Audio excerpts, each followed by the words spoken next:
Hi guys! Ito isa na namang vlog yung aking gagawin at sana samahan nyo ako mag-ikot-ikot dito sa Ladies Market. Katulad ng nakikita nyo, narito ako sa isang tindahan. Ano to? Yung parang, ayan o, made of plastic na mga flowers. At ayan, yung bag. Ang mumura lang guys dito sa ano na to. Yan, uso ngayon itong mga ganitong bag. Madami ang bumibili dyan minsan. At ayan, tuloy tayo sa paglakad. So ayan, hindi lang mga bags. Ayan, ngayon mayroong pantalong kumplito dito guys. Doon sa mga magtutor, pwede kayong pumunta dito, hanapin nyo lang kung saan yung Ladies Market. Actually, ang Ladies Market matatagpuan ito dito sa malapit sa Prince Edward Road West ng Colon. So ayan, tuloy lang yung ating lakad. Ayan yung mga mini fan.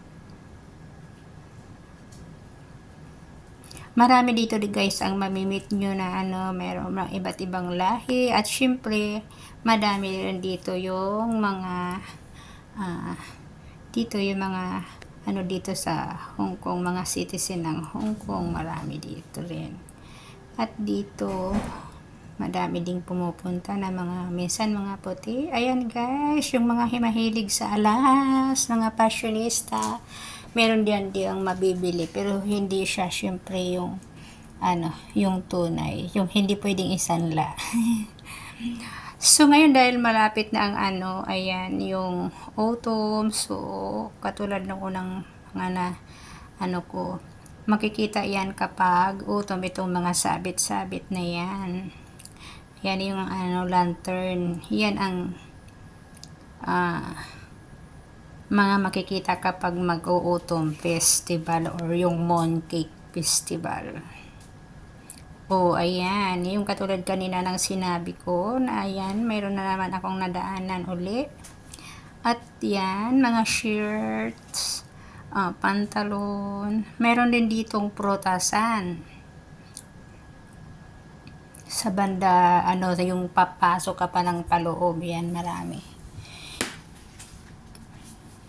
Itong ginawa kong pagbablog, ito yung, actually galing na ako sa pinakadulo, ito yung pagpabalik ko na.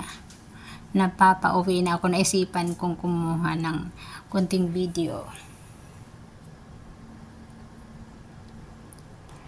At ayan, tuloy pa rin tayo guys. Ayan, yung mga pampaswerte daw yan. Ayon sa mga feng shui ng mga ayan, tingnan nyo. Sabi nila, nakakadagdag ng or nakakahila ng swerte or luck. Ayon sa kanilang paniniwala. So, respeto natin yan. At so, ayan, tuloy-tuloy lang tayo. Ayan, katulad ng nakikita ko, sabi ko, merong mga mga taga rito rin, hindi lang yung mga Pinay ang nandito. Marami ding mga na pumupunta dito, yung mga taga rito mismo syempre. Ayan, o diba, o gold, ang gaganda ng mga bag.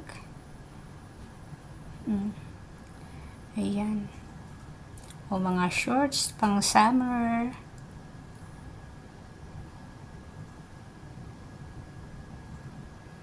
Ayan, ang sarap dito guys, mamili. Kasi medyo affordable ang presyo. At ayan, nakikita nyo parang nasa dulo na ako guys. Kasi nga, yun nga, pauwi ako. So, bali, pinasadahan ko pa itong nasa gilid. Ayan, o diba, ang daming mga pumipili. Ayan, mga towel. At ayan, mayroong pagkain. So, ayun, nakita nyo, Prince Edward Road West tayo. So, hanggang dyan na lang. Thank you po sa mga manonood. Thank you so much po. Sana wag kayong magsasawa. Hanggang sa muli. So, ito yung dulo ng, ng Prince Edward. Ayan, katulad yan, tumawid na ako. Dahil patungo na ako ng bus stop, guys. Thank you for watching uli.